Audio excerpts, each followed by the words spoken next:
아, 아, 마이크 테스트 합니다. 테스트.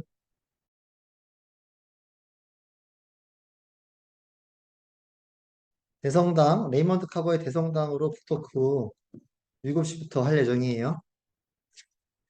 네, 괜찮아요. 카메라 안 켜셔도 되고요. 다들 카메라 안 켜시고 그냥 들으셔도 되고, 켜실 분들은 또 편하게 켜시고, 편하게 하시면 될 것 같아요. 네, 속속 들어오고 계시네요. 안녕하세요. 네. 많이 들어오셨네요. 와, 그럼 시작해 보도록 하겠습니다.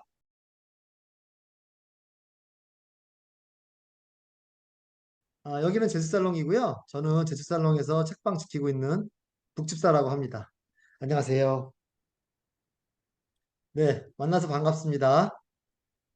어, 독파 챌린지에서 아시겠지만, 네, 대성당, 레이먼드 카버의 대성당 가지고, 지난 보름 동안 진행을 했고요. 오늘 이렇게 북토크 시간 마련했어요. 음, 대성당에 대해서 이런저런 이야기를 나눠보도록 하고요. 그 전에 간단하게 제가 저희 제주살롱하고 저에 대해서 소개해드리자면, 저희 제주살롱은 제주도에 있는 서점이에요. 제주도 부자읍 송담리라는 곳에 제주도 중산간에 이 한라산과 바닷가 중간에 있는 중산간에 어, 아주 조용하고 평화로운 마을이거든요. 산책길도 있고 오름도 있고 살기 좋은 마을인데 저희가 이렇게 조용하게 살고 싶어서 여기 내려와서 서점을 하게 됐어요. 서점 오픈한 지는 한 5년 됐고요. 그래서 지금까지 쭉 이어오고 있고 주로 인문예술 쪽 책을 많이 취급합니다. 그래서 제가 인문예술이나 뭐 과학 쪽에도 관심이 많고 고전에도 관심이 많고 철학에도 관심이 많고 그래요. 그래서 제가 이제 이 독파 챌린지 신청하면서 마침 그때 이제 문학동네에서 나온 책 중에 어떤 책을 하고 싶으시냐라고 이제 에, 질문을 받아서 그때 몇 가지 책을 제가 이렇게 추천했었는데 그 당시에 제가 올해 초에 이 대성당을 읽은 지 얼마 안 됐었어요. 그래 그래서 너무 제가 너무너무 인상 깊게 읽어서 여러분도 다 인상 깊게 읽으셨겠지만, 예. 그래서 이게 마침 그때 제가 인상에 남아 있어서 신청을 했었고, 그리고 이제 그 외에 엘리자베스 스트라우스라는 작가를 아시는지 모르겠지만 엘리자베스 스트라우스라는 분이 계시는데 그분의 이제 올리브 키터리지라는 책이 있어요. 그 책도 너무너무 좋은데 그 책도 같이 신청했었고 김여하 작가님의 작별 인사 뭐 이런 책들을 신청했는데 이제 이 책으로 하면 좋겠다. 이게 이제 세계문학 전집이니까요. 그래서 이 책을 하게 됐고요. 어, 그래서 책에 대한 이야기를 진행해 볼 텐데요. 안녕하세요. 예, 뒤늦게 들어오신 분들 안녕하세요. 제주살롱에서 책방 지키고 있는 북집사입니다. 제가 이제 혼자서 이렇게 저렇게 이제 책에 대한 이야기 뭐 혹은 이제 다른 뭐 이야기들도 이렇게 수다를 떠는 시간을 1시간에서 1시간 반 뭐 이렇게 가질까 하는데요. 그래도 중간에 질문하고 싶으신 거나 뭐 궁금한 거 있으면 언제든지 질문을 해주시고 육성으로 하셔도 되고 아니면 채팅창에서 이렇게 남겨주시면 제가 채팅창 보고 있으니까 예, 바로바로 제가 답변을 해드릴게요. 책에 대해서 궁금한 거나 아니면 뭐 그 외에 뭐 서점에 대해서 궁금한 것도 상관없고요. 제가 여러분들 그동안 그 독파 그 홈페이지에 남겨줬던 여러 가지 이제 제가 뭐 미션 드렸던 것도 있고 그래서 감상평 남겨주신 거 그리고 뭐 완독 후기 남겨주신 분도 계시고 그리고 문장도 이렇게 인상 깊은 구절도 많이 남겨주셨는데 그래서 제가 이렇게 출력해서 이거 출력해서 잘 안 보이네 출력해서 엄청 읽어봤어요. 어, 근데 실시간으로도 봤지만 다시 한번 이제 이렇게 쭉 읽어봤고요. 여러분들이 그 많은 관심과 참여, 그 다음에 반응들이 뜨거워서 되게 놀랐습니다. 이게 저는 이거를 이제 선정하면서 내심 조금 걱정을 하긴 했었거든요. 이게 뭐라 그럴까요? 굉장히 스펙터클하고 흥미진진한 소설은 아니다 보니까 읽어보셨으면 아시겠지만 저는 어떻게 표현하냐면 매우 건조하다. 아주 극단적으로 드라이한 소설이다. 이렇게 표현하거든요. 저 같은 경우는 처음 읽다가 너무 드라이해서 너무 건조해서 문체가 건조하고 그 뭐랄까요? 이게 사건이나 인물을 이제 서술하는 방식도 너무너무 건조하고 거리가 떨어져 있다 그럴까요? 그래서 그런 거리두기 서술 방식 때문에 되게 인상 깊었었는데 일단은 그 줄거리나 내용을 떠나서 그래서 제가 그 뭐 유튜브도 운영을 하고 있는데요. 유튜브 서점 이름으로 운영을 하고 있는데 그 유튜브에서 이 책 소개를 하면서 그런 얘기를 했었어요. 이게 마치 그저 위에 하늘에서 신이 되게 그 무심한 신이 인간사에 크게 관심이 없는 신이 이렇게 인간들을 내려다보면서 쟤네들이 저렇게 살고 있구나라고 구경하는 듯한 느낌? 관여하지 않고 구경하면서 이렇게 바라보는 건조한 시선? 그렇게 느꼈어요. 그래서 되게 그게 소스라쳤는데 그 느낌이 어, 그, 그런 건조해서 좀 재미가 없고 지루할 법도 한데 이상하게 그런 시선과 거리감이 주는 매력 같은 게 있어가지고 계속 읽게 되더라고요. 그래서 계속 읽게 되다 보니까 어, 다 읽게 됐고 읽고 났을 때 훨씬 더 이렇게 인상이 남아서 어, 계속 기억나는. 예, 그래서 읽고 나서도 계속 생각이 나더라고요. 그래서 저는 좋은 작품들은 좋은 소설이나 영화나 드라마들은 읽고 나서도 계속 생각이 나는 그런 작품을 굉장히 좋은 작품으로 생각을 하는데 이 작품이 특히 그랬어요. 그래서 선정하게 됐고 저는 그래서 읽게 됐어요. 물론 많은 분들이 이제 이 책을 읽게 된 계기로 말씀해 주신 게 이제 어디선가 이름은 들어봤는데 유명하다고 들었는데 많이 들어봤는데 이게 또 이게 딱 안 읽게 되잖아요. 이런 책들이 고전 특히 이런 것들이 세계문학 전집 이런 것들이 유명해도 읽어봐야지 하는데 안 읽게 되잖아요. 근데 이제 북파 챌린지를 계기로 해서 한번 읽어보자 이렇게 해서 보게 됐다라는 분이 많이 계시더라고요. 저도 이제 그런 계기로 보게 됐고요. 문체가 너무 차가워서 그러시구나.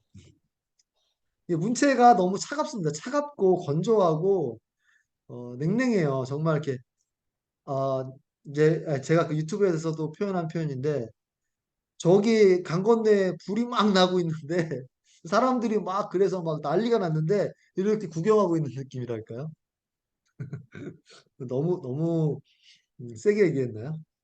네, 알코올 중독 경험이 있는 분이어서 이제 레이먼드 카버가 이제 본인이 그런 알코올 중독 경험이 있다 보니까 이제 알코올 중독에 대한 얘기가 많이 나오죠. 절망과 포기의 감수성. 네. 본인의 경험담이 많이 아마 이제 반영이 된 걸로 보여요. 절망스럽고 막 그 포기하고 싶고 그런 순간순간들이 굉장히 자주 나오죠. 근데 그것도 막 되게 절절하게 표현하기보다는 담담하게 표현하는 스타일이죠. 네, 그 대성당하고 이제 별것 아닌 것 같지만 도움이 되는 이 두 편이 이제 많은 분들이 이제 괜찮다고 이제 인상 깊다고 이제 얘기를 해주시고 저도 이제 그랬었고 이 맨 뒤에 보면 이제 김현수 작가님께서 이렇게 이제 평론을 남기셨는데 거기에도 해설을 남기셨는데 거기에도 이제 그런 얘기를 하죠. 별것 아닌 것 같지만 도움이 되는 그래도 조금 그 뒷부분의 이야기 때문에 따뜻함이 좀 느껴지는 그거하고 열이라는 제목의 조금 뒷부분에 열이라는 제목의 단편하고 별것 아닌 것 같지만 도움이 되는 이 두 단편이 그래도 저는 이 단편집에서 제일 따뜻한, 그나마 따뜻한 소설이 아닌가라는 생각이 좀 들어요. 저는 그렇게 읽게 됐고요. 이제 여러분께서 제가 이제 처음 미션으로 드렸던 게 어떻게 해서 읽게 됐는지, 혹은 이제 어떻게 해서 이렇게 참여하게 됐는지, 어떤 것을 기대하시는지 이제 그걸 남겨달라, 기대평을 남겨달라 했는데 많은 분께서 이렇게 남겨주셨어요. 제가 몇 가지만 읽어보도록 하겠습니다. 박혜경님께서 1등으로 남겨주셨는데요. 전에 잠시 몸담았던 독서 모임에서 읽었는데 좋았던 느낌만 남고 나누었던 책 이야기는 기억에서 사라져버렸네요. 함께 읽기를 통해서 장기 기억 상자에 담아놓고 싶었어요. 근데 이제 요렇게 얘기하시는 분이 굉장히 많아요. 어디선가 들어봤거나 독서 모임이나 다른 데서 읽어봤거나 아니면 오래전에 읽었는데 뭐잘 기억이 안 난다든가 이래서 이제 재독을 하고 싶은 경우나 혹은 이제 소문을 많이 들었는데 한 번쯤 읽어보고 싶었는데 그래서 참여하게 됐다. 이런 분이 굉장히 많더라고요. 그리고 이제 오숙현님께서 말씀해 주신 건데 김현수 작가의 번역이라고 해서 구입해놓고 읽지 않았는데 이 기회를 통해서 읽어보려고 합니다. 하루키 김현수 작가의 강력한 추천이 있는데 어떤 작품이기에 작가들의 찬사를 받는지 기대가 큽니다. 제가 이제 이 책 소개하면서 그런 얘기를 했거든요. 이제 레이먼드 카버가 소설가들의 소설가로 불리우고 그래서 레이먼드 카버를 좋아한다고 얘기하는 공공연하게 얘기하시는 분이 굉장히 많은데 그 중에서 국내에서는 김현수 작가님이 되게 이제 대표적이시고 그래서 이제 번역도 하셨죠. 보시면 이제 번역을 김현수 작가님께서 직접 하셨고 해설도 다셨죠.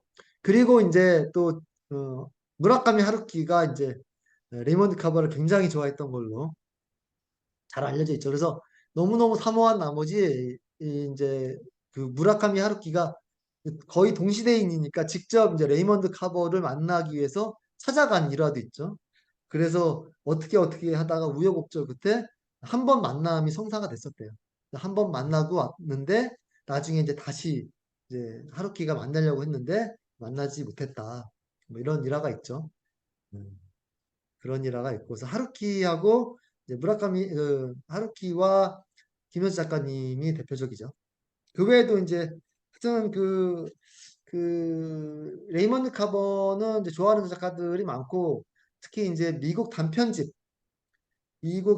소설의 거의 이제 거장이자 대표적인 작가고, 그래서 뭐 미국의 안톤 체호프다 이렇게 불리기도 하죠. 이제 안톤 체호프라고 하면 이제 러시아에서 단편 작가로 제일 손꼽히는 분이시니까 안톤 체호프는 단편 소설계에 거의 이제 이렇게 막 꼭대기에 있으신 분이기 때문에 그렇게 미국의 안톤 체호프다 이렇게 부린다는 것은 굉장한 영예라고 할 수 있죠.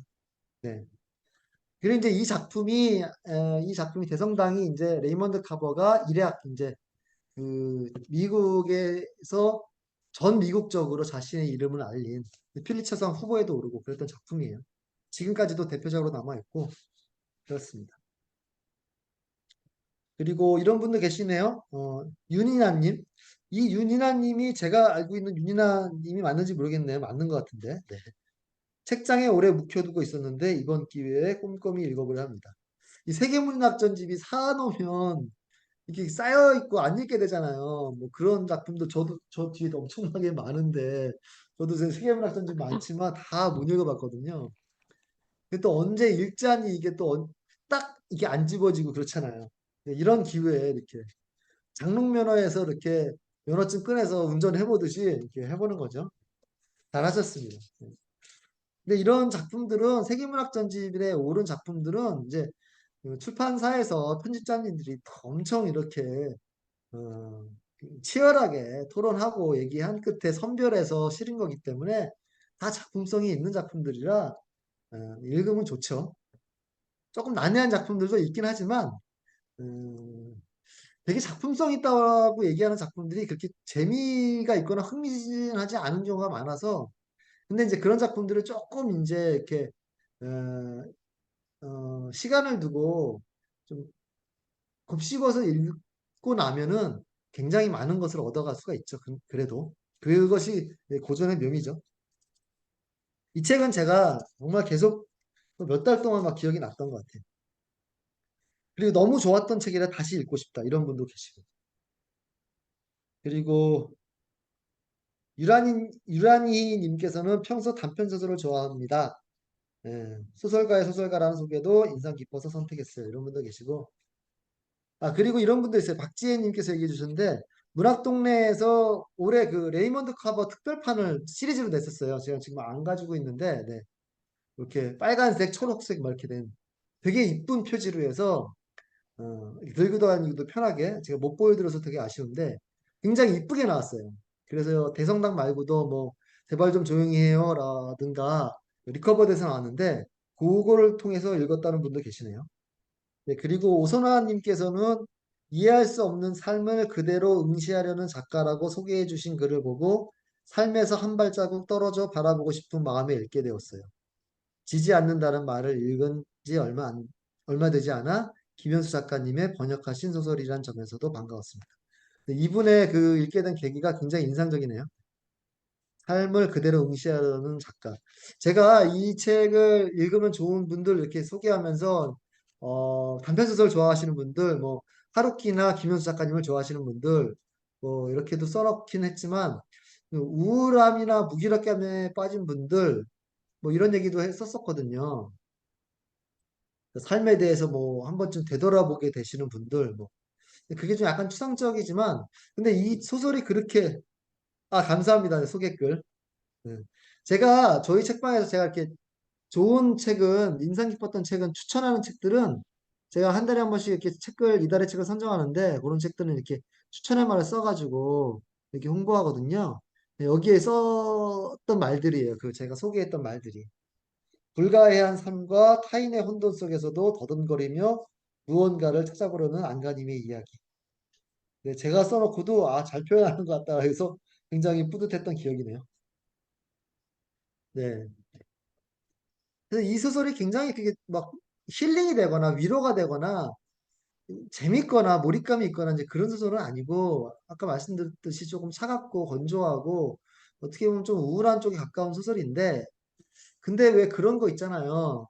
예전에 그 알랭드 보통이 했던 얘기인데 그 우울할 때는 그 우울한 장소에 간다 뭐 이런 얘기를 한 적이 있어요. 우울한 때는 오히려 그 되게 건조한 곳이나 아니면은 사람들이 많은 그 군중 속의 고독을 느낄 수 있는 그 군중 속의 고독을 느끼면 약간 그게 우울하기도 하고 외롭기도 하고 그렇잖아요.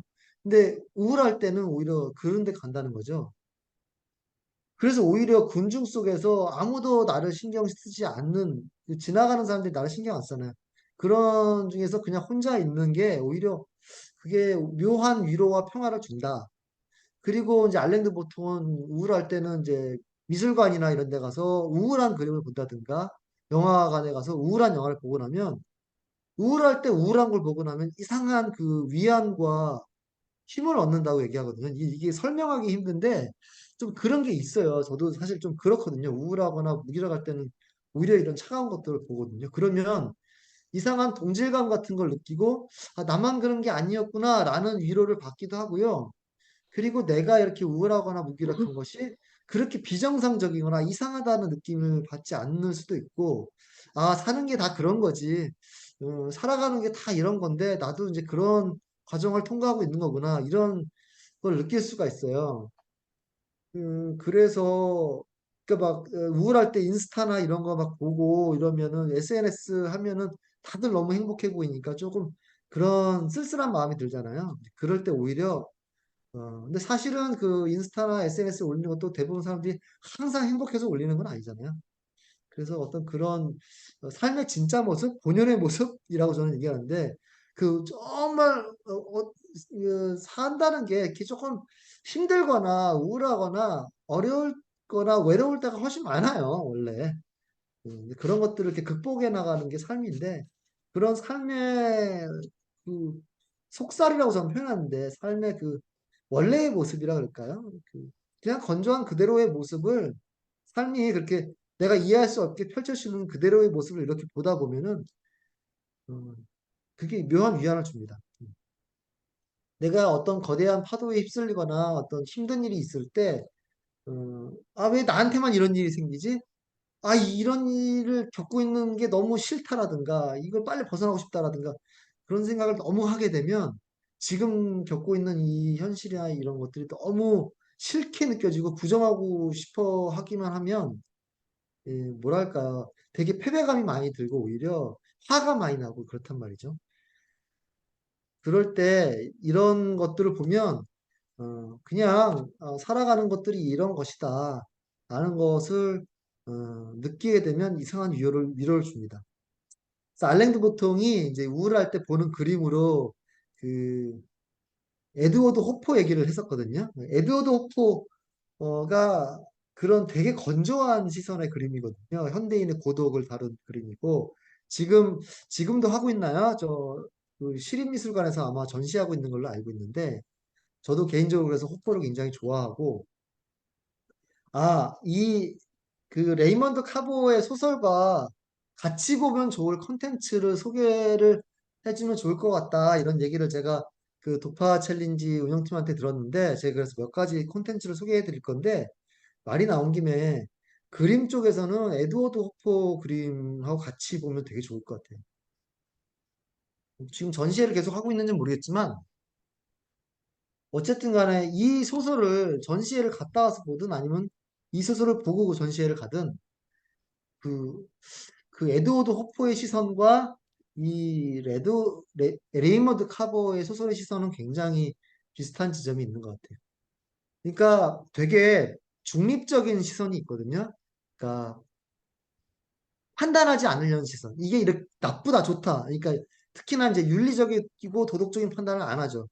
여기 보면은 이제 뭔가 뭐 양다리 걸치는 남자도 나오고, 그다음에 뭐 가정을 배신하는 여자도 나오고, 뭐 알코올 중독에 걸려서 뭐 자기의 역할을 다하지 못하는 사람, 뭐 어떤 일이 사건이 생겨났는데 그냥 거기에 대해서 어, 무책임하게 관여하지 않는 사람, 뭐 이런 사람들이 많이 나오는데 그런 사람들에 대해서 이 레이먼드 카버가 이 소설이 저렇게 하면 안 돼, 저건 나쁜 거야, 게으르면 안 돼, 사람을 그렇게 배신하면 안 돼, 뭐 이런 식의 판단을 안 해요, 이 소설이.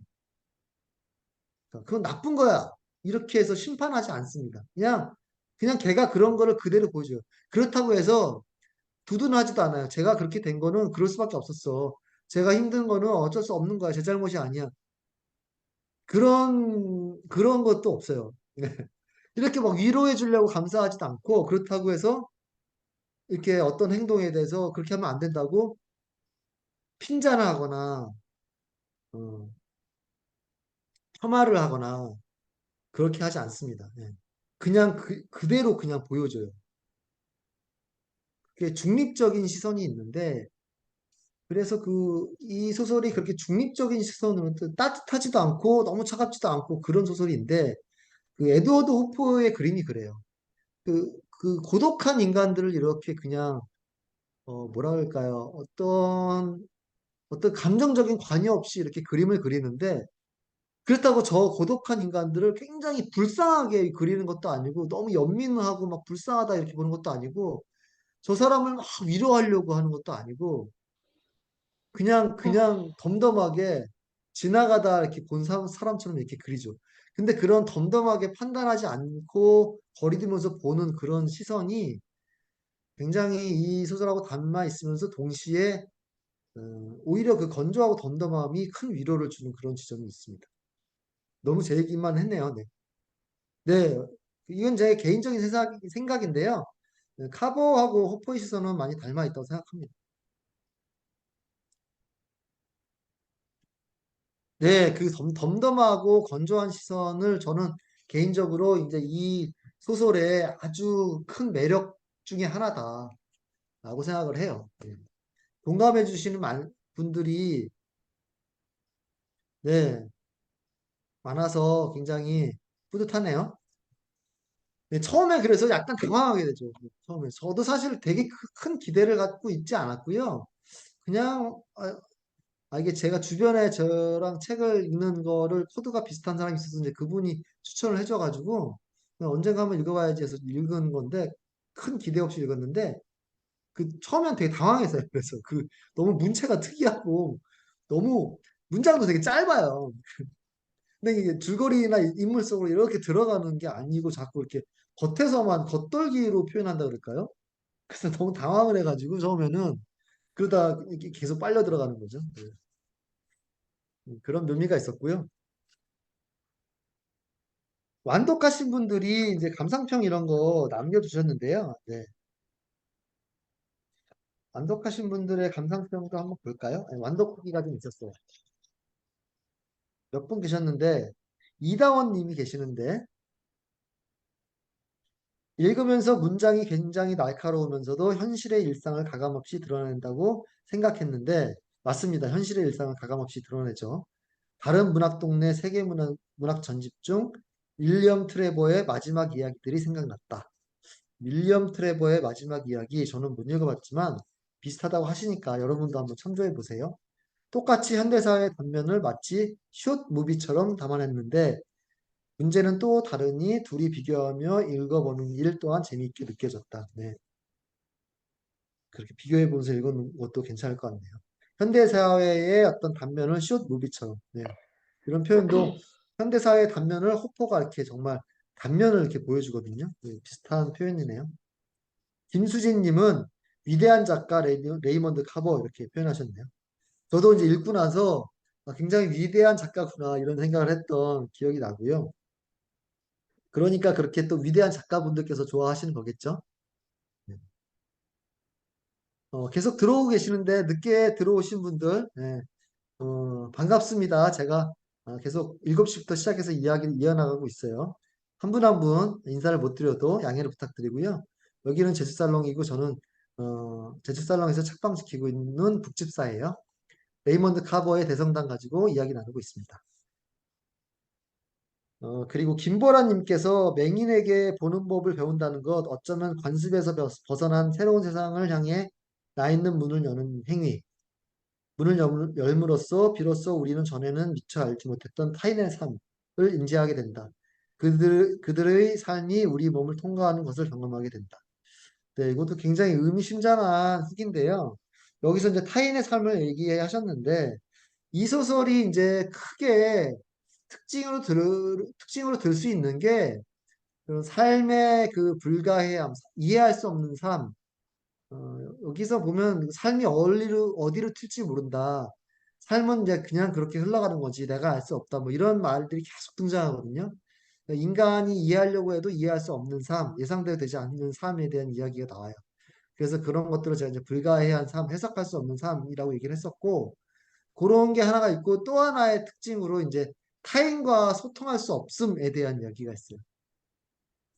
이제 이 소설의 맨 뒤에 해설집을 보시면 이제 김현수 작가님의 해설집이 있는데 읽어보신 분들이 계셨을지 모르겠지만 그 내일의 가장 마지막 미션이 이제 김현수 작가님의 그 해설집을 읽어보기인데요.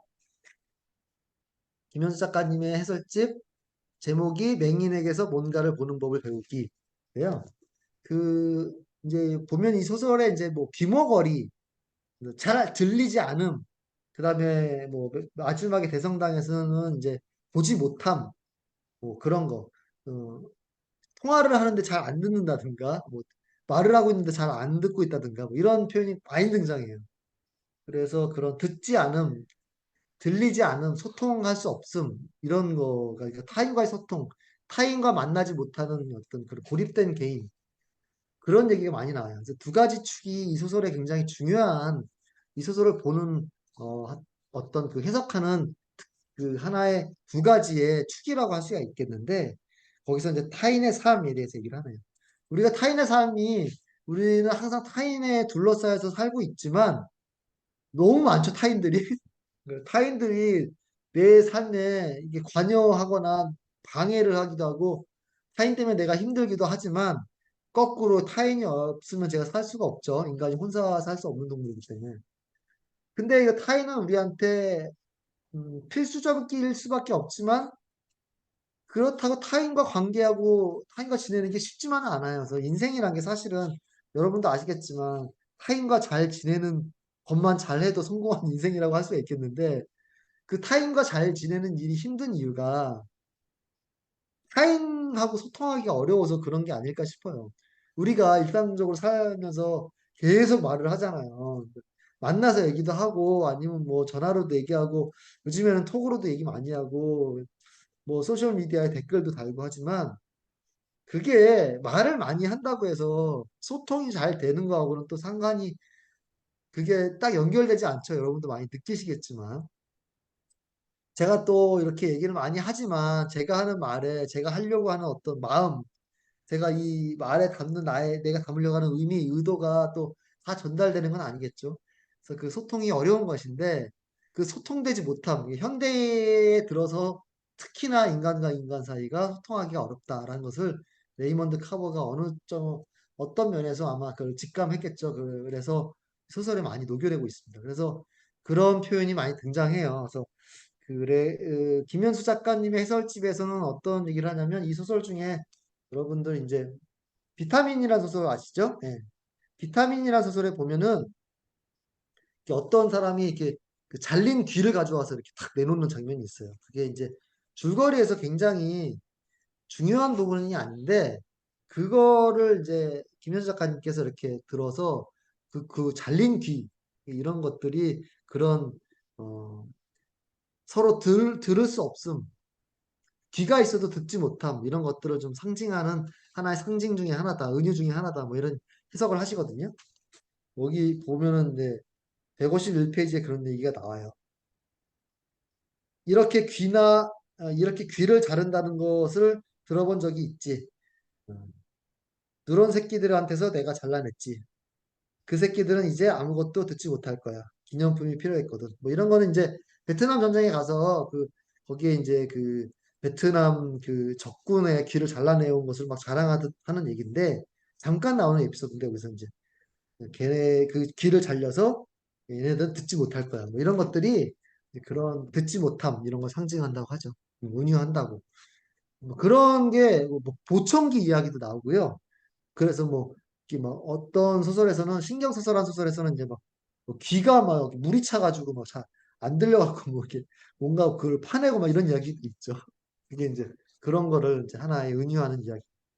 여기서 얘기하는 타인의 삶, 타인과 소통되지 못함, 그런 데서 이제 오는 그 고립된 인간들의 그 답답함, 뭐 이런 것들에 대해서 얘기하는 소설인데 그런 부분을 얘기하고 계시네요.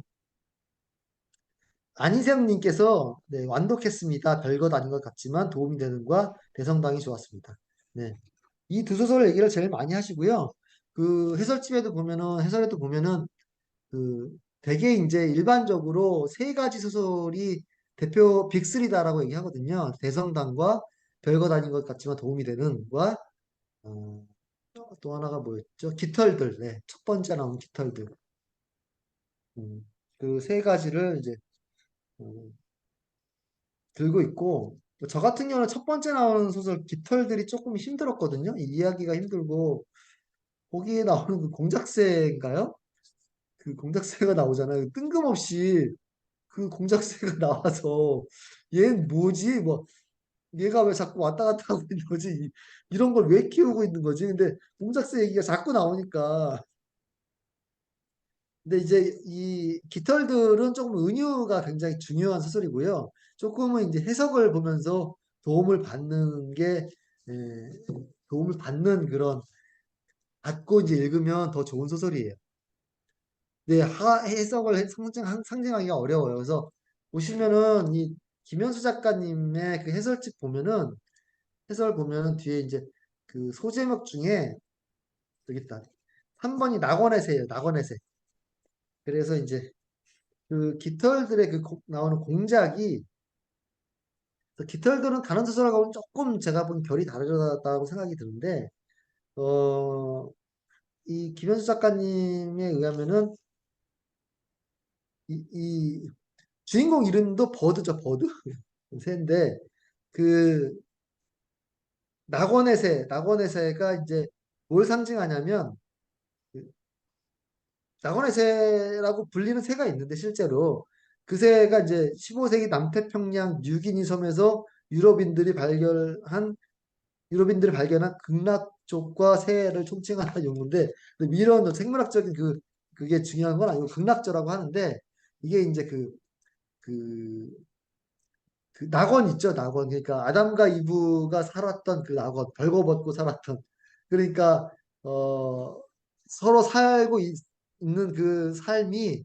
서로 이렇게 뒤엉켜 사는데 어떠한 그 뭐랄까요 서로 간에 이게 벌거벗고 살았잖아요. 서로 간에 어떤 방해물이 없고 장애가 없고 서로 그냥 자연스럽게 이렇게 인간이 소통하면서 별 어려움 없이 살던 그런 낙원에서 쫓겨나잖아요. 근데 이제 그래서 인간이 그 낙원에 대한 향수 같은 게 있는데, 음, 그래서 그 새가 그런 어떤 좀 뭐랄까 인간이 도달하고 싶어 하는 어떤 그런 좀 이상의 세계? 음, 원시적이지만, 어, 고립되지 않고 풍요롭고 타인과 어울리기가 어렵지 않은 그런 뭐 그런 장소를 상징하고 그런 장소에서 살던 어떤 음, 새로서의 공작새, 극락조가 나오고 그래서 그 깃털들이 이제 그런 걸 의미한다고 하네요. 예. 그래서 여기 보면은 뭐 음, 하나님이라는 단어도 굉장히 많이 나와요. 충분히 잘 살아가던 낙원에서 둘은 추방되고 마는 셈이다. 뭐 이런 얘기가 나오고. 그래서 이 소설에 등장하는 주인공들은 단순히 고독한 현대인이 아니라 낙원 이후의 삶을 살아가는 왜소한 존재로서의 인간 일반을 나타낸다. 뭐 이런 얘기가 나옵니다. 그래서 깃털들은 조금 이제 해설을 보고 보시면 더 재밌게 보실 수 있을 것 같아요.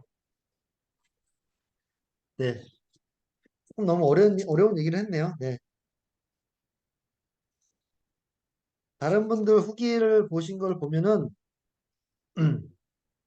써주신 걸 보면 네, 마지막 작품이자 표제작인 이수인 씨가 써주신 내용이에요. 마지막 작품이자 표제작인 대성당은 정말 인생 단편이다. 몇 년 전에 읽었던 작품인데 이번에 챌린지를 기회로 다시 한번 봤다. 번역의 아쉬움을 지적하는 분들도 조금 있는 편인데 개인적으로는 나쁘지 않았다. 네, 김현수 작가님께서 번역하셔가지고 저도 나쁘지 않게 아주 좋게 잘 읽었어요. 번역에서의 어떤 그런 덜컹거림은 저는 전혀 없었던 것 같습니다. 여기 이제 대성당을 이렇게 인생 단편이라고 얘기를 해주셨으니까 대성당에 대한 얘기를 좀 해보자면 저는 좀 이 소설에서 처음에 첫 편인 이제 그 깃털들과 그 다음에 이제 맨 마지막 작품인 대성당이 조금은 이 전체에서 약간 다른 결의 단편집이라고 생각을 하고요. 깃털들 얘기는 이제 아까 얘기를 했으니까 맨 마지막 작품인 이제 표제작인 대성당 얘기를 좀 하자면 대성당은 저도 읽고 조금 이제 쭉 읽어나가다 보니까 이런 결의 소설이구나 이러면서 대성당도 이제 그런 연장선의 소설이려니 하고 이제 읽었는데 일단은 그 막 되게 건조하고 드라이하고 막 인간의 어떤 그 인생을 강 건너 불구경하듯이 뭐 이렇게 바라보는 그런 시선이 조금 덜했다 그럴까요? 좀 그랬고 일단 이 그 거기 주인공으로 나오는 그 여성과 장님 있죠 맹인의 둘의 이야기가 이렇게 되게 애틋하게 그려지고 있어서 좀 이거는 애틋한 소설이네? 라고 이제 읽고 있었는데 이 마지막 장면에 이제 다들 아시죠? 그 엄청난 그 장면. 저도 이제 개인적으로 이 대성당의 마지막 장면, 마지막 페이지, 이 남편과 그 이제 이 맹인이 둘만 남죠. 이제 부인이 잠들고 그 둘이 남아서 이렇게 TV를 보다가 TV에 나온 대성당을 보면서 이제 이렇게 막 남편이 설명해 주다가 맹인한테 설명이 잘 안 되니까 같이 이제 그림을 그려보는 그 장면인데 그 한 마지막 두세 페이지는 네, 정말 그 제가 소설을 읽었던 경험 중에서도 아주 기억에 남는 이 소설의 마지막 장면 중에 정말 아주 손꼽히게 기억이 남는 소설이었어요. 제가 영화도 마지막 장면이 굉장히 기억에 남는 그런 영화 몇 가지 영화가 있었거든요. 제 인생에 몇 가지 마지막 장면이 정말 잊을 수 없는 영화. 뭐 최근엔 대표적으로 헤어질 결심이 그랬는데 헤어질 결심은 정말 마지막 장면은 두고두고 잊지 못할 것 같아요. 그거나 아니면은 이제 뭐 내일을 향해 쏴라 같은 장면. 내일을 향해 쏴라는 아주 옛날 영화가 있는데 서부 극인데 이 굉장했던 영화들 얘기하면 또 줄줄이 얘기할 수 있지만 너무 길어지니까 다시 소설로 돌아와서 정말 마지막 장면이 하나로 이 단편의 마지막 장면이면서 이 단편집의 마지막 장면이잖아요. 그러면서 이 단편집 전체가 완전히 뭔가 완전히 새롭게 보인다 그럴까요? 굉장한 경험을 했던 기억입니다. 대성당의 주인공이 어떤 경험을 했을까? 그렇죠. 이 주인공 남편이 이 마지막 장면이 대단하지만 이 마지막 그 대사가 대단하거든요. 그러니까 이 김현수 작가님이 이 뒤에 해설 보면 이 마지막 장면의 마지막 대사에 대한 설명을 더 길게 하고 계시는데 특히 이 마지막 대사가 이 정말 이 소설의 백미인 대사인데 이거 진짜 대단하군요. 나는 말했다. 이렇게 끝나잖아요. 이거 진짜 대단하군요. 이제 이게 김현수 작가님의 번역인데 김현수 작가님이 이걸 어떻게 번역할까 고민을 많이 했을 것 같은데 여기 김현수 작가님께도 작가님께서도 얘기를 하세요. 이게 원문이 It's really something이거든요. It's really something. 이거 정말 직역하자면 이거 정말 뭔가가 있네? 그러니까 뭔가가 있네 이런 말이죠. 이거 뭔가가 있는 것 같은데 이런 말이죠. 말이. 여기 뭔가 진짜 뭔가 있는 것 같은데 이런 말인데 이제 이거를 어떻게 그 느낌을 살리면서 번역을 할까 고민을 엄청나게 네, 많이 하셨던 걸로 기억이 되는데요. 이거를 이제 그 구어체로 맛깔나게 전달을 하기 위해서 이거 진짜 대단하군요. 대단하다라고 이제 표현을 하셨어요. 어, 대단한 번역이라고 생각합니다. 저도. 네. It's really something. 이거 진짜 대단하군요. 이제 그런 느낌이죠. 이거를 제가 보기에는 이거를 같이 그림을 그리는 그 남편이 느꼈던 느낌? 거기서 터져나오는 말? 이런 걸로 그 사람의 입장에서 이거를 이제 그 사람이 느낀 느낌의 입장에서 터져나오는 말로 번역을 하고 싶어 하지 않으셨나. 그래서 이렇게 번역하신 것 같아요. 그 원문에 충실하려고 하기보다는 저는 정말 신의 한 수 같은 번역이라고 생각을 하고요. 그 장님이 이렇게 얘기를 하잖아요. 네. 음. 여기에 이렇게 얘기를 하지 않습니까? 나는 우리 집 안에 있었다. 그건 분명했다. 하지만 내가 어디 안에 있다는 느낌은 전혀 들지 않았다. 그러니까 내가 지금 여기에 있는데 이걸 경험하면서 이 경험이 너무 대단한 나머지 내가 여기가 어딘지 여기가 내가 누군지 이런 구체적인 시공간이 중요하지 않게 된 거예요. 그 경험이 너무 놀라워서. 그래서 내가 마치 어디 다른 데에 와 있는 것 같은 느낌이 든다는 거죠. 그만큼 대단한 무언가 줬는데 그게 무엇을 줬는지 무엇 때문에 그러했는지는 설명하기 어렵다는 거죠. 왜냐면은 되게 아이러니한 상황이잖아요. 내가 TV에서 이렇게 TV에서 대성당을 이렇게 보여주는 다큐멘터리를 본 거죠. 대성당이 막 나오잖아요. 뭐 프랑스에 무슨 그 노트르담 대성당도 나올 테고 뭐 영국의 무슨 대성당, 포르투갈의 무슨 대성당이 막 나오는데 그게 사실은 우리가 TV에서 그런 거 보면 막 이렇게 흘겨 보잖아요. 근데 무언가를 우리가 본다는 게 봐도 얼마만큼 봤느냐 그렇게 구체적으로 들어가면 이게 복잡해지죠. 내가 하늘의 구름 한 점을 봐도 저거를 그 구름의 움직임이나 그 구름의 정말 본질을 얼마만큼 봤다고 얘기할 수는 없죠. 예. 그래서 스쳐 지나가듯이 본 거하고 자세히 들여다본 것과 다르죠. 예. 풍경도 우리가 자세히 들여다본 거하고 스쳐 지나가듯이 본 것이 다르듯이. 근데 우리가 그래서 일상 속에서 그냥 스쳐 지나가듯이 이렇게 저렇게 보는데 그래서 여기서 이제 이 작가가 그런 말을 하는 거죠. 우리가 본다고 해서 눈으로 본다고 해서 다 보는 것만은 아니다. 그런 걸 표현하는 말이 있는데 여기 이런 말이 있죠. 뭘 믿는다는 거는 없다고 봐야겠죠. 아무것도 안 믿어요. 그래서 가끔 힘듭니다. 무슨 말인지 아시겠어요? 이 대사가 아닌데. 네.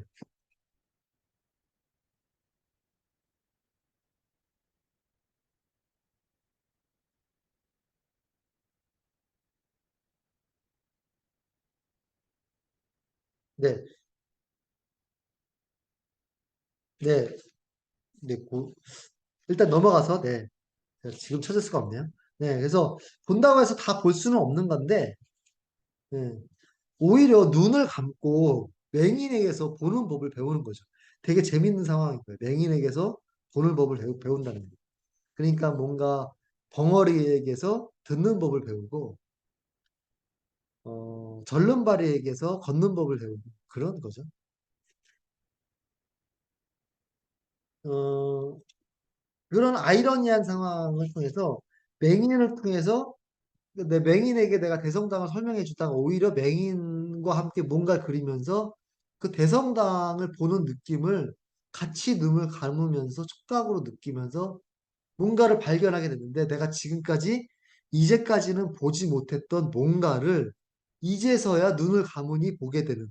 근데 굳이 이렇게 해석해서 말하자면 그런 말일 수 있겠죠. 논리적으로 해석해 보자면 이렇게 뭔가를 해석하면 할수록 더 그 이 소설의 진의에서 멀어지는 것 같은 느낌이 들어서 안타깝긴 하지만 그런 의미겠죠. 그래서 이 남편이 그 남자가 놀라운 경험을 하는 거죠. 이게 놀랍다고 느끼는 거예요. 이게 경험이 대성당을 눈을 감으면서 맹인하고 같이 그림을 그리니까 내가 여기가 아닌 다른 곳에 가는 것 같으면서 뭔가 대단한 걸 본 것 같은 거죠. 저도 한번 경험해 보고 싶은데 여러분들은 이런 걸 경험해 보신 적이 있으신가요? 제가 이제 이 소설을 보면서 그러니까 소설 쓰기도 마찬가지로 이분이 그렇게 소설을 쓰고 있는 게 아닐까. 뭔가를 내가 표현하고 싶은 뭔가가 있는데 그 내가 여러분들 그런 걸 느껴보신 적이 있나요? 내가 어떤 걸 굉장히 대단한 경험을 했는데 그걸 옆 사람한테 그게 얼마나 대단했는지 설명하고 싶은데 말로 설명을 하면 할수록 뭔가 내가 원래 이렇게 설명하려고 했던 그런 설명이 아니고 내가 전달하려고 했던 그런 느낌이나 그런 경험이 아닌 설명을 하면 할수록 그것이 아니게 되는 그런 좀 그런 어려움에 처함을 하는데 그래서 이 소설가도 뭔가 자기가 표현하려고 하는 게 있는데 소설로 쓰면 쓸수록 그게 잘 안 되는 느낌을 받을 거란 말이죠. 그럼에도 불구하고 그 뭔가를 표현하기 위해서 안간힘을 다 하는 것이죠. 그러니까 자신의 그 소설 쓰기의 노력? 그러니까 이 소설 쓰기가 맹인이 뭔가 자기가 그거를 보지 못한 것을 본 것처럼 표현하려고 하는 그 맹인의 하는 행위, 맹인이 하는 행위와 비슷하다고 느낀 게 아닌가 싶기도 해요. 좀 지금 과장돼서 해석을 하면 예, 소설가가 이 소설을 쓰는 행위도 그런 게 아닐까. 네, 그래서 뭔가 자기가 느낀 것을 그 뭔가를 이렇게 예, 내가 보고 듣고 느끼고 그것을 표현하려고 하는 어떤 모든 행위들 그런 것들이 어, 잘 되지 않지만 그 뭔가를 발견하고 표현하고 드러내려고 하는 어떤 그런 안간힘을 다하는 속에서 인생이 이렇게 부조리하고 이해할 수 없고 어디로 가는지 모르게 흘러가는 인생이 그러한 노력들을 통해서 의미 있어지는 게 아닌가라고 이 책의 어떤 좀 뭐랄까요 의미를 이렇게 포장해서 얘기해 볼 수 있지 않을까 이런 생각도 해버려요. 어쨌든 저는 그래서 이 마지막 소설 대성당을 읽고 여러 가지로 그래서 이 소설의 그 전반적으로 쭉 보다 보면은 이제 어떤 그런 그 무기력감이나 이런 것들을 좀 많이 느낄 수가 있고 삶이란 것이 어떻게 내가 통제할 수 없는 채로 흘러가는 것들에서 오는 무기력감과 타인과 소통할 수 없다는 데서 오는 무기력감, 고립감 이런 데서 굉장히 그 동질감을 느끼고 동감하면서도 슬프기도 하면서 이렇게 하다가 약간은 그 무력감에 젖어 있을 때쯤에 마지막에 이렇게 맹인과 함께 그림을 그리면서 뭔가를 보는 경험을 이렇게 독자들에게 선사하는 이 소설의 마지막이 너무너무 선물과 같으면서도 감동적이면서도 계속 곱씹게 되는 아주 되게 인상 깊은 소설 읽기의 경험이었어요. 그래서 제가 이 소설을 너무너무 좋아하게 됐고요. 저도 그래서 정말 인생에 손꼽을 수 있는 단편집이 아닌가. 개인적인 취향에서도 그렇고요. 그렇게 느꼈던 경험, 느꼈던 그 느낌이 기억이 납니다. 네, 대성당의 이 주인공이 정말 대단한 근데 그런 경험을 느꼈던 경험을 또 이게 어떤 경험인지 really something이기 때문에 그것을 something 채로 또 내버려 두는 게 더욱더 뭔가에 대해서 설명하면 설명할수록 또 그것이 아닌 게 되기 때문에 그래서 something으로 남겨두는 게 나을 것 같고 그래서 그 something이 무엇인지는 독자분들의 해석에 남긴다라고 김현수 작가님도 얘기를 하고 있어요. 그게 과연 무엇인지는 독자들의 몫으로 남는다 이렇게 끝맺고 있는데 그렇게 해서 남겨놓고 우리도 한번 그 뭔가를 찾아 나서 보자. 그것이 무엇이었을까? 무엇이었기에 그렇게 대단한 것일까? 뭐 이런 생각을 해보면서 이 소설이 의 마지막을 그렇게 덮으면서 어, 새롭게 그래서 나에게 이 소설이 내 인생에서 시작이 되는 거죠. 네. 영화도 그런데 이 소설도 덮으면서 혹은 영화를 갖다가 다 보고 마지막 크레딧이 올라가는 순간 비로소 그 영화가 시작되고 비로소 그 소설이 시작되는 그런 작품들이 좋은 작품. 이라고 제가 어디서 들었거든요. 영화 평론가 이동진 평론가님이 그런 얘기를 했던 걸로 제 기억이 나요. 정말 좋은 영화는 영화가 끝나는 순간 시작된다. 뭐 그런 비슷한 얘기들은 이제 여러 평론가들이나 아니면 여러 작가님들이나 예술가들이 얘기를 많이 했죠. 그래서 이렇게 그 결론 내지 않고 이렇게 열린 결말이나 열린 의미로 남겨두는 게 그 오히려 좋은 작품성을 가지는 열린 구조의 작품이 좋은 작품이 아닌가 저는 생각해요. 독자들의 몫을 남겨놓는. 그래야 계속 곱씹게 되고 독자들이 자신의 그 무언가를 그 something을 발견하기 시작하는 계기가 되니까요. 네.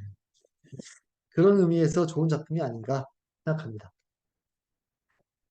네. 아, 이거 또 너무 제 얘기만 하는 게 아닐까 모르겠네요. 제가 좀그 말이 많고 수다가 많은 편이어서요.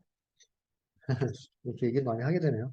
언제든지 여러분들 궁금한 거 있으면 질문해 주시고, 채팅창을 통해서든 여기 질문해 주시고 하면 제가 이렇게 말씀을 드리겠습니다.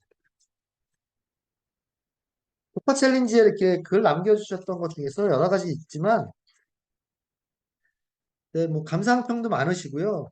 그 중에서 변은경 씨께서 얘기해 주신 질문인데요. 아, 여기 마침 계시네요. 신경 써서의 영어 표현이 무엇인지 궁금해졌다. 이렇게 말씀하셨는데, 그 부분도 김현수 작가님 회사에 나와요. 그 신경 써서라는 이제 이 단편이 있죠. 거기에 이제 그 주인공이 이제 귀가 잘 안 들려서 뭐 물이 찬 것 같아서 뭘 이렇게 거기에 오이를 집어넣기도 하고 뭐 이런 얘기 나오잖아요. 근데 그것이 이제 그래서 막 신경 써서 들으려고 하는데 잘 안 들리고 그래서 제목이 신경 써서인데 그래서 그 신경 써서라는 소설이 이 작가가 얘기하고자 하는 주제의식, 그 소통 불가능성 이런 거에 대해서 조금은 되게 직접적으로 드러내고 직접적으로 어떻게 보면 은유하는 직유하는 그런 소설이라고 할 수가 있겠고 그래서 이제 김현수 작가님이 많이 해설을 하고 계시는데 그 그래서 신경 써서라는 그 제목이자 그 말이 굉장히 중요해요. 이 소설에서 들으려고 하는 노력이니까요. 그게 되게 우리가 이제 누가 무슨 얘기해도 잘 신경 써서 안 듣잖아요. 신경 써서 안 들으면 잘 들어도 들은 것 같지 않고 막 신경 써서 보지 않으면 봐도 보지 않은 것 같은 뭐 그런 것들을 얘기하는데 그 신경 써서는 여기서 여쭤보신 게 이제 김현수 작가님도 얘기해 되게 중요한 단어인데 케어 혹은 케어풀 이렇게 원문은 돼 있대요. 케어, 케어풀. 그래서 그걸 뭐 이제 케어, 케어풀, 혹은 케어풀리 뭐 이렇게 됐을 수 있겠지만 그래서 그거를 이제 신경 써서라고 신경 써서 번역을 했다 이렇게 말씀을 하시거든요. 음. 굉장히 중요한 의미고 중요한 표현이고 제가 이제 읽으면서 저도 많이 줄을 쳤는데 그 신경 써서라는 단편 외에 다른 단편에서도 그 신경 쓴다라는 단어가 계속 등장을 해요. 아마 이 소설 전체에서 가장 많이 등장하는 부사어가 아마 신경 써서가 아닐까 싶어요. 정말 많이 등장합니다. 이게 깃털들부터 시작해서 계속 엄청 등장해요. 네. 신경 쓴다는 말이. 뭐 깃털들에도 신경 쓰지 않는다고 나는 말했다. 뭐 이런 지나가는 말로 되게 많이 등장합니다.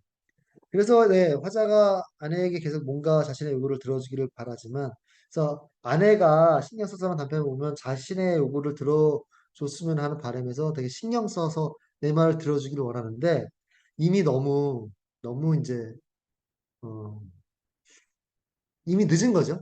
그- 그게 알코올 중독을 앓고 막 그래가지고 이제 아내가 이제 관계를 정리하기 위해서 찾아온 거잖아요. 근데 이제 알코올 중독이 있고 막 그래가지고 그동안은 자기가 아내한테 신경 써서 듣지 않았겠죠, 말을 아마. 아내가 자기의 어떤 심정을 많이 얘기했을 텐데 신경 써서 듣지 않았겠죠. 뭐 알코올 중독이어서 그럴 수도 있고 여러 가지 이유로. 근데 이제 관계를 정리하려고 하니까 이 남편이 막 얘기를 하는데 신경 써서 들어주기를 원하지만 이제 너무 늦은 거죠, 이제 아내는. 그래서 관계가 엇나가는 관계들도 굉장히 얘기를 많이 해요. 그 불통과 그 관계 맺기가 실패하고 그 소통되지 않음으로 인해서 그 관계가 그렇게 소통되지 않는 채로 지속되다가 어느 순간 어긋나는 관계들 뭐 이런 것들 많이 얘기하죠.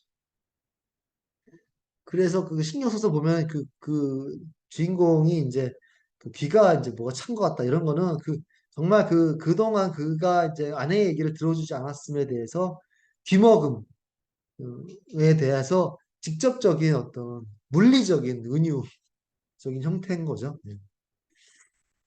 그런 걸 얘기를 하고 있습니다. 신경써서는 그거 케어풀에 보면, 예. 여러분께서 네, 감상평도 많이 남겨주셨는데요. 네.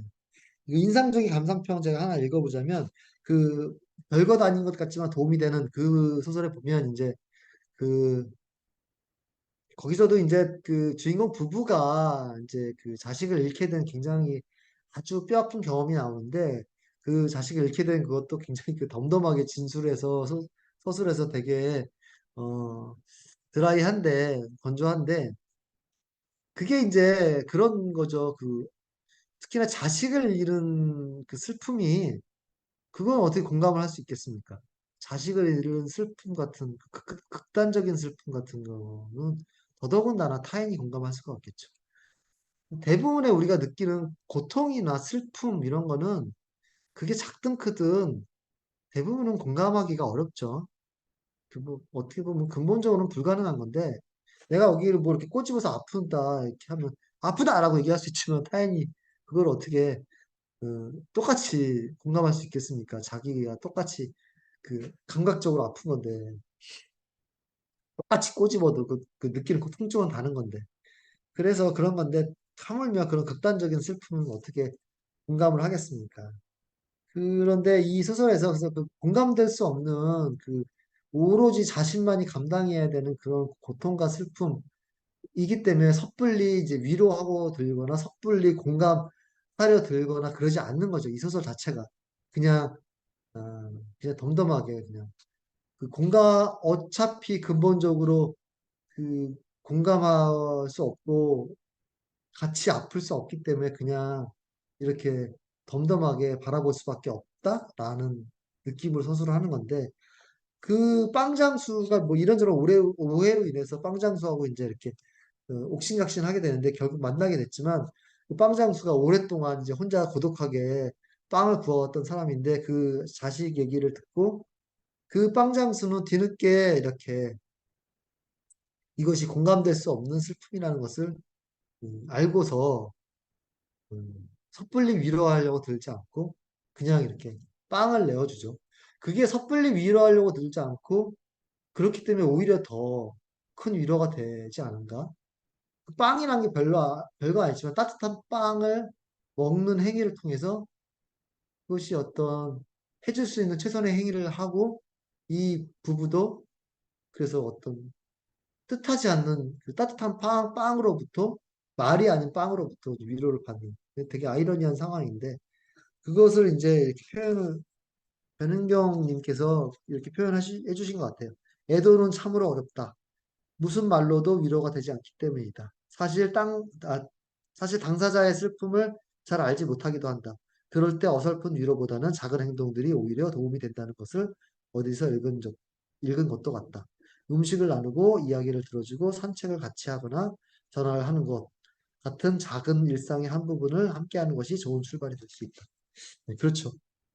그래서 어떤 어려움에 처했을 때 섣불리 위로를 하려고 하는 것이 오히려 뭐랄까 그것이 위로가 되지 않고 오히려 더 부담이 되고 공감이 되지 않는다는 걸 오히려 더 드러내기 때문에 오히려 그 사람을 더 고립시킨다 그럴까요? 그럴 때가 있죠. 그냥 굉장한 슬픔에 처해 있는 사람한테 가서 어떻게 뭐 슬프지 뭐 이렇게 힘내 이런 말이 되게 공허하게 들리는 것처럼 그런 것들이 이제 별거 다닌 것 같지만 도움이 되는 이 소설에도 잘 나와 있는 것 같아요. 네, 그거를 잘 표현해 주신 게 아닌가 싶습니다. 오숙현님께서도 비슷한 얘기를 해주셨어요. 타인을 이해하는 일이 그냥 앉아서 머릿속으로만 할 수 있는 일이 아니라 손을 내어주는 일처럼 작은 노력이라도 해야 하는 게 아닌가 반성하게 되었습니다. 입과 머리로만 하는 공감과 이해는 진짜가 아닌 거죠. 비슷한 이야기죠. 감상평 중에 이렇게 말씀해 주신 분도 계세요. 강사님께서 얘기해 주셨는데 두 작품 다 꿈도 희망도 없이 절망적이라고 느꼈어요. 이게 레이먼드 카버 스타일인가요? 네. 아마 이게 절망적이기도 하지만 절망적이라기보다는 굉장히 건조하다. 라는 게 이제 레이먼드 카버의 스타일이죠. 예. 절망적이라기보다 그 인생은 불행해! 고통으로 가득해! 뭐 이런 말보다는 그냥 삶은 우리가 어찌할 수는 없을 때가 많다. 다 내 맘대로 되는 것만은 아니고 어디서 무엇이 와서 어떻게 갈지 내가 다 예측할 수도 없고 내가 다 통제할 수도 없고 어쩔 수 없는 어떤 그런 숙명 같은 게 있다. 그런 의미라 그럴까요? 그런 느낌이라 그럴까요? 네, 그런 게 레이먼드 카버의 스타일. 그래서 제가 아까도 말씀드렸지만 오히려 그게 조금 더 삶의 진실에 가깝지 않은가. 오히려 삶에는 풍요롭고 이렇게 행복이 가득한 삶이야 이렇게 표현하는 것보다 오히려 이런 시선이 좀 더 삶의 진실에 가깝지 않은가. 삶의 어떤 그 본 모습에 충실하려고 하는 뭐 그렇게 표현한다는 의미에서 그래서 이제 레이먼드 카버의 그런 이런 어떤 건조한 소설 그러니까 그 당시에 1950년대, 60년대 미국의 그 소설들이 약간 이러한 문체, 이러한 스타일 소설이 유행을 했었나 봐요. 그래서 그 당시에 이제 미국의 평론가들이 이런 소설들을 일컬어서 이제 더티 리얼리즘이라고 불렸다고 하네요. 그러니까 약간 더러운 사실주의, 지저분한 사실주의 뭐 이런 의미겠죠. 사실주의이긴 한데 그러니까 삶을 되게 리얼하게 현실감 있게 현실 그대로를 드러내는데 현실 그대로를 드러낸다라는 표현이 맞는 것 같아요. 이 레이먼드 카버의 소설이 현실 그대로를 드러내려고 하는데 그걸 굉장히 지저분하게 드러낸다. 라고 해서 더티 리얼리즘이라고 표현했다고 하네요. 그런 게 스타일이라고 합니다. 그런 스타일이고요. 네. 소설의 한 구절 뭐 인용하는 거에 대해서 또 많은 분들이 참여해 주셨어요. 굉장히 많은 분들이 참여해 주셨는데 인상 깊은 구절들 되게 많이 비슷하더라고요. 그중에서 많이 중복됐던 것들 이렇게 좀 보자면, 어, 이동신 님이 굉장히 많은 인용 문장을 남겨주셨는데, 여기에는 참여를 안 하고 계시네요. 네. 이분이 인용한 것 중에 하나 읽어볼게요. 내가 다른 누군가였다면 나일 순 없잖아. 내가 다른 누군가였다면 나일 순 없잖아. 하지만 나는 원래 이런 사람이야. 모르겠어? 어, 나는 다른 어떤 사람이 아니니까. 뭐 이런 얘기가 있는데, 그런 얘기도 나와요. 이게 내가 내 안에 갇혀 있는, 내가 나일 수밖에 없고, 내가 이렇게 사는 거는 내가 나일 수밖에 없기 때문에 이렇게 살 수밖에 없고, 뭐 그런, 어쩔 수 없음. 내가 막 이렇게 옴짝달싹할 수 없는, 뭐 그런. 예를 들면 이 소설에서 이제 굴레라는 소설도 있는데, 굴레라는 소설은 저는 개인적으로 되게 좋아하는 소설인데, 굴레라는 소설이 이제 막 되게 내가 어쩔 수 없이 옴짝달싹 할 수 없이 이렇게 묶여있는 그런 상황에 대해서 많이 얘기를 한 적. 그 내가 나일 수밖에 없는 것도 어쩔 수 없어. 내가 나여서 너무 좋아 이렇게 표현할 수도 있겠지만 때로는 이런 느낌이 들 때가 있잖아. 왜 내가 나일 수밖에 없지 이런 느낌이 들 때도 있는 거잖아요. 그런 거에 초점을 맞춰서 또 소설을 쓴 거죠. 그런 표현들도 등장하고 박혜경님께서 인용했던 부분인데 그는 어디론가 가고 있었고 그걸 알았다. 그리고 그게 잘못된 방향이라면 조만간 그는 알게 되리라. 어디론가 가지만 그게 잘못된 방향인지 아닌지 알 수 없고 잘못된 방향이라면 나중에 알게 되겠지. 이렇게 덤덤하게 서술하는 김수진님께서 남겨주신 뭐 인용인데 인생은 뜻하지 않게 흘러간다. 뭐 이런 구절이 있고 또 신경 써줘 그런 말했다. 부탁이야. 뭐 이런 신경 써서라는 소설에 나오는 말 같은데 아무래도 그리고 이제 많은 분들이 인용해 주셨던 김민정 님이 인용을 해 주셨었는데요. 네, 그 기차라는 소설에 등장했던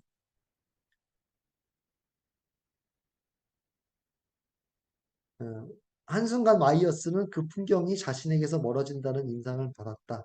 그는 어디론가로 가고 있었고 그걸 알았다. 그리고 그게 잘못된 방향이라면 조만간 그는 알게 되리라. 아, 이거 아까 얘기했던 그 문장이네요. 아, 이거 말고 다른 문장이 있는데.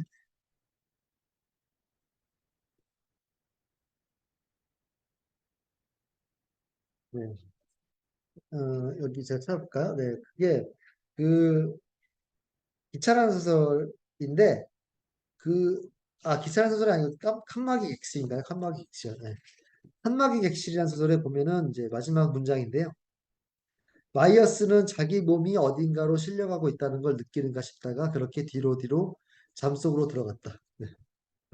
이게 어딘가로 실려가고 있는데 어딘가인지 모른다는 거죠. 어딘가로 가고 있지만 내가 모르고 나는 잠속으로 빠져들어간다는 게 이제 서서히 나는 막 이렇게 뒤로 밀려나는 거죠. 그래서 삶을 내가 주도하지 못하고 어딘가로 삶이 흘러가고 있는데 내가 주도하지 못하고 나는 자꾸 뒤로 밀려나는 그런 느낌. 이것도 뭐 어떻게 보면 절망적이고 패배적이라고 할 수도 있지만 약간 그런 느낌이에요. 내가 이 소설의 전체적인 어떤 태도나 시선을 읽을 수 있는 밀려가는 느낌. 그 문장도 굉장히 많이 인용을 해주셨더라고요. 그런 걸 느끼는 순간이 굉장히 많았기 때문에 동감을 했던 게 아닌가. 그래서 인용을 많이 해주셨던 게 아닌가 싶어요.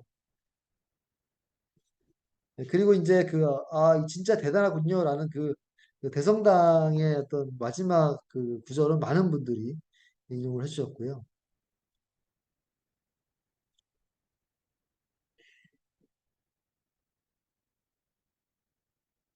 박혜영 님이 이제 인용해 주셨던 문장 중에 부르는 소리를 들었어. 로이드가 말했다.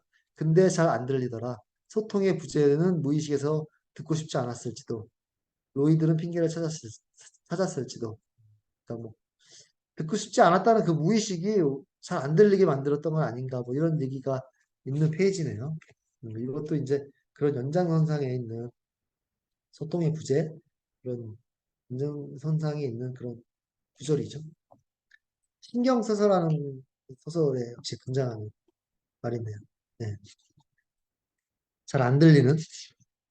네. 제가 또 너무 혼자 떠들었네요. 네. 이런 많은 부분들 또 인용해 주셨는데, 다 읽어볼 수는 없을 것 같고요. 시간 관계상. 네. 네. 많은 부분들 또 참여해 주시고, 남겨주시고 해서 감사드립니다. 심지영님께서 관계의 간격과 틈을 보여주는 작품으로 느껴진다라고 하셨는데, 그런 소설이죠. 네.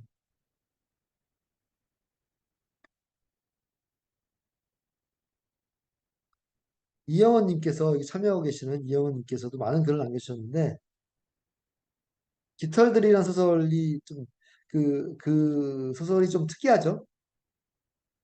생각지도 못한 공작새의 등장에 프렌과 잭처럼 하나님 앞서서 절로 나왔다. 흘러가는 분위기가 편하지 않고 불편함이 느껴지는데 이상하게도 웃음이 나는 이야기 깃털들 네, 표현해 주셨네요. 조금 약간 뭔가 뜬금없는 그런 이야기 같이 느껴지는데 낯선 이야기처럼 느껴지는데 해설을 한번 읽어보시기를 또 권유를 드려요. 네, 그 외에 이제 제가 또 궁금한 거나 이런 것들 있으면 언제든지 여쭤보시고요. 네, 계속 듣고 계시는 분들, 참여해 주시고 계시는 분들 너무 감사드리고, 여긴 제주살롱이고 저는 북집사고요. 어, 그 대성당 가지고 이야기 나누고 있습니다. 대성당과 함께 보면 좋을 것 같은 비슷한 류의 컨텐츠들 뭐 이런 그걸 몇 가지 소개해 드리고 마무리를 해볼까 해요. 네. 제가 이거는 어떤 거를 같이 보면 좋을까 하다가 아까 이제 말씀드렸던 그 에드워드 허퍼의 그림 전시를 지금 하고 있는지 모르겠지만 같이 보시는 것도 굉장히 좋을 것 같고요. 인생을 바라보는 거리를 두고 바라보는 시선, 건조한 시선들 같은 거, 현대인을 바라보는 현대인의 외로움과 고독함을 드러내는 그런 시선들. 그리고 또 이제 그 소통의 불가능성이나 뭐 이런 거에 대해서 다루는 그래서 고립된 인간들 뭐 그런 걸 다루는 작품들이 굉장히 많죠. 굉장히 많은데 어, 그 삶의 어쩔 수 없음 뭐 이런 걸 다루는 음, 그 소설들 영화들도 많죠. 그 영화 중에 그 대표적으로 제가 기억이 나는 거는 최근 영화 중에 그 드라이브 마이 카라는 영화 있어요.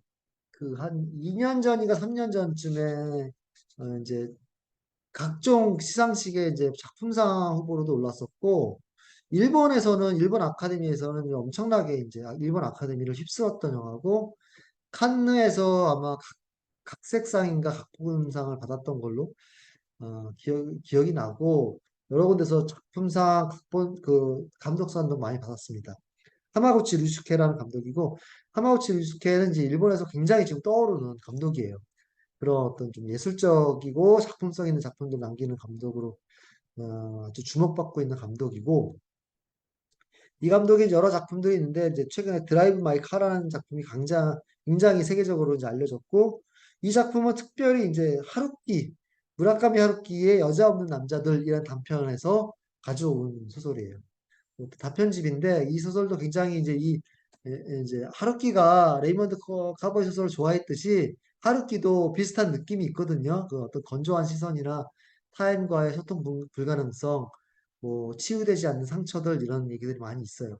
그래서 그 여자 없는 남자들도 그런 느낌이 있고, 그 하마구치 유스케가 여자 없는 남자들을 여러 단편들을 묶어갖고 하나의 영화로 잘 어, 엮어냈습니다. 연출을 했고요. 그래서 거기도 이제 여러 가지 언어가 등장을 해요. 여러 가지 언어가 등장하면서 서로 간에 소통되기가 어려운 이런 그런 상황이나 씬들이 많이 등장하거든요. 음, 각자의 상처를 갖고 있는 사람들의 이야기인데, 같이 살면서도 서로에 대해서 알지 못하는 뭐 그런 이야기가 등장을 해서 하마구치 류스케의 드라이브 마이 카도 비슷한 결의 이야기로 추천을 드리고요.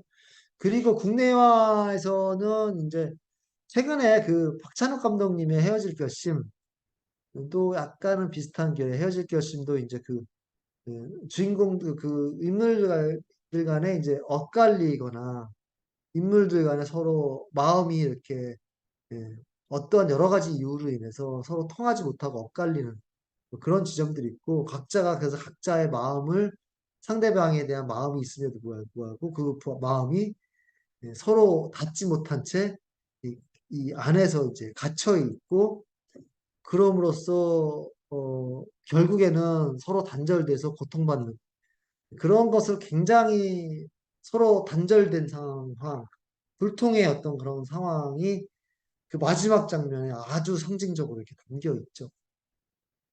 끝내는 닿지 못하고 이렇게 서로 음, 어, 끝내는 닿지 못하고 어, 반복되는 음, 불통 속에서 이렇게 살아가야 되는 그 답답함 이런 것들을 음, 잘 표현해낸 마지막 장면이 굉장히 유명한데, 그 해질 결심도 그렇고, 그리고 또 한 가지로는 조금 이제 국내에서 작가주의 감독으로 많은 작품들을 남기고 있어요. 그래서 유명하거나 뭐 재밌거나 막 사람들 사이에서 이렇게 흥행되고 유명한 작품은 아닌데, 그런 작품을 남긴 분은 아닌데, 그래도 이제 영화계 쪽에서는 조금 이제 잘 알려진 이윤기 작가라고 있어요. 이윤기 작가 감독이라고 있습니다. 이윤기 감독의 이제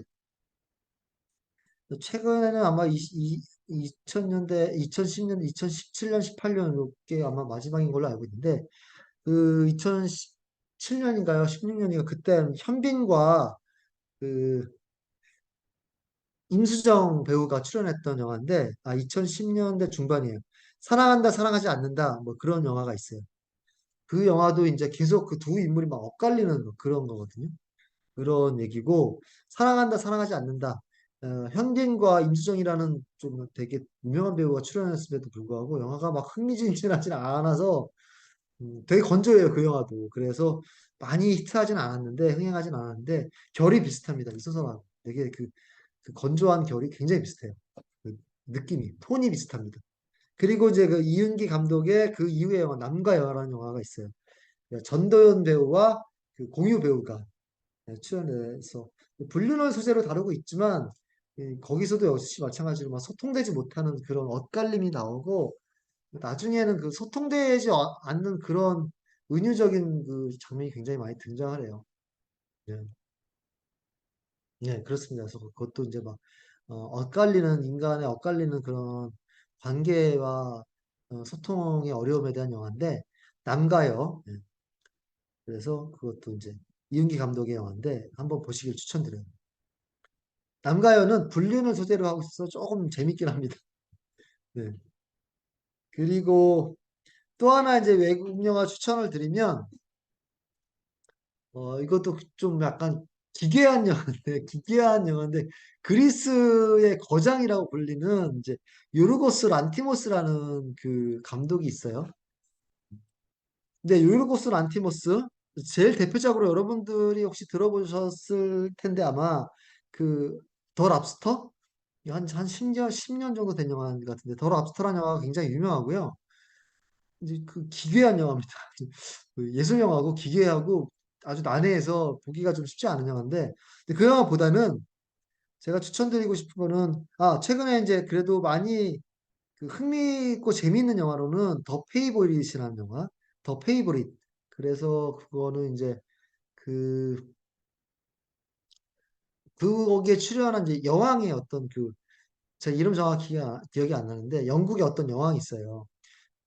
아주 많은 자식들을 낳았음에도 불구하고 이제 왕의 왕권을 잊지 못해갖고 그런 비련의 여왕인데, 그 여왕의 그 이야기를 다루고 있고 이 여왕 주변 사람들에 대한 이야기인데, 그 역시 그 이제 요르고스 란티모스답게 조금 기괴한 스타일이고, 어 그 거기에서 그 여왕 역할을 했던 분이 여우주연상을 아마 받았던 걸로 기억이 나요, 아카데미에서. 그, 그 영화가 좀 약간 그래도 재미있는 스타일이고, 그리고 제가 이제 이 소설과 관련해서 추천드리고 싶은 거는 요르고스 안티모스의 킬링 디어라는 작품이 있어요.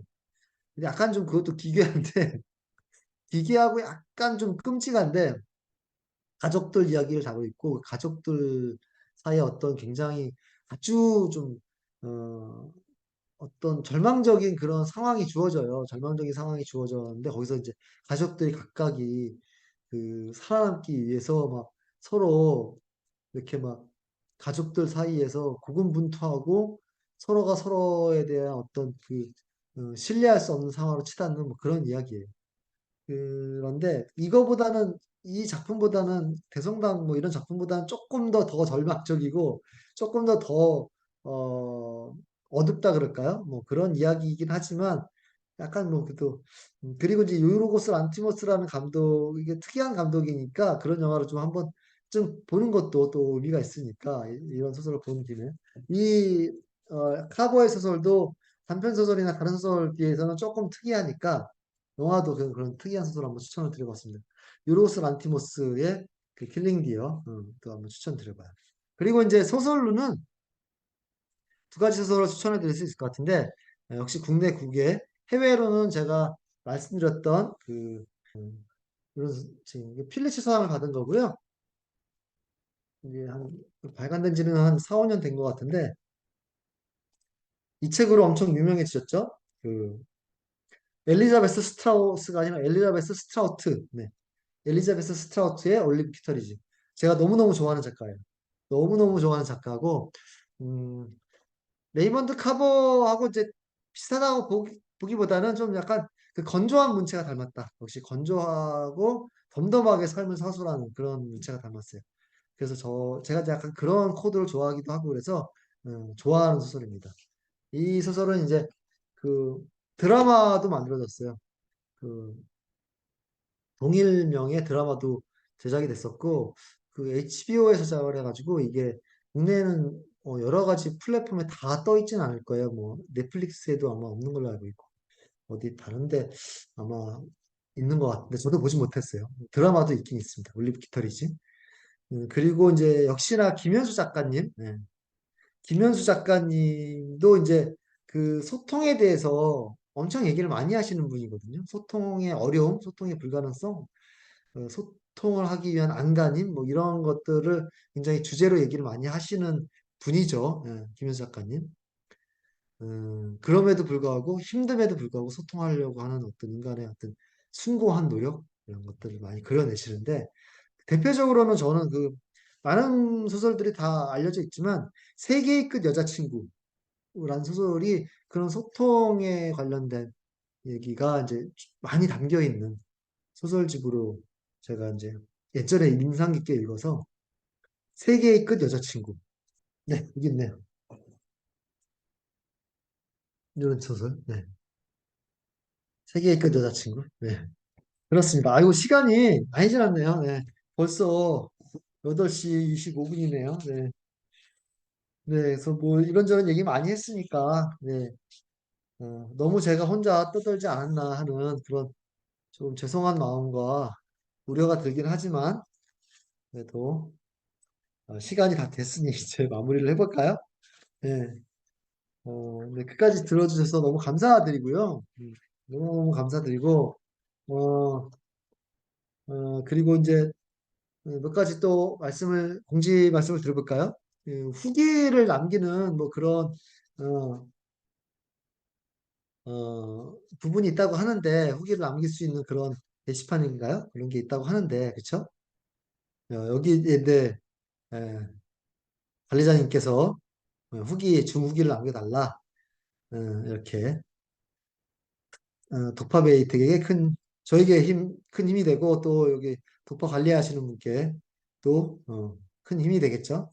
남겨주시면 좋을 것 같고, 그리고 이제 다른 독파 프로그램도 많이 있죠. 되게 굉장히 많은 것들을 이제 책들을 하고 있는 걸로 저도 알고 있는데, 뭐 세계문학 전집을 비롯해서 그리고 뭐 최근의 소설들 최은영 작가님 신작도 있는 것 같은데요. 그것도 있고 최근의 신작들 그리고 직접 이제 편집자님들이나 소설가분께서 나와서 같이 이야기하는 그런 것도 있고 해외 이제 신간들도 있고 어, 인문학 작품들, 뭐, 에세이들도 많이 있는 것 같고, 그다음에 저처럼 이제 책방 주인이 나와서 하는 또 시리즈도 있죠. 저 뒤에 아마 책방 연의에서 아마 이어서 하는 걸로 알고 있는데, 책방 메이트가 하는 독파 프로그램도 많이 참여를 부탁을 드릴게요. 그리고, 네. 즐거운 시간이었습니다. 하나만 더. 저희 제주살롱에서 이제 인스타도 하고 있고, 뭐, 블로그도 하고 있고, 유튜브도 하고 있고요. 뭐, 다양하게 하고 있으니까, 어, 많은 관심도, 팔로우도 부탁드리고, 이렇게 한번, 지켜봐 주시고, 제가 또 한 달에 한 번씩 이달의 책 소개하고 있거든요. 그런 것도 한번 지켜봐 주시고, 저희 제주도 송당리에 지나가시는 일 있으시면, 제주살롱에도 들려주시면 감사하겠습니다. 네, 감사합니다. 네. 책방 홍보를 너무 길게 했나? 네. 끝까지 들어주셔서 감사드리고, 여러분들도 너무 감사드립니다. 네. 늦은 시간까지 너무너무 감사드려요. 네. 음, 그러면은 이제, 늦여름이랄까요? 네. 이제 거의 여름도 다 지났는데, 네, 기억해 주세요. 더위 조심하시고, 어, 또 하루 잘 마무리하시고, 목요일인데 일주일도 잘 마무리하시고, 다음에 또 좋은 기회에 만나 뵙도록 하겠습니다. 감사합니다. 네. 들어주셔서 감사해요. 다음에 또 다시 만나도록 하게요. 제주살롱도 기억해 주세요. 안녕, 감사합니다. 감사해요. 네.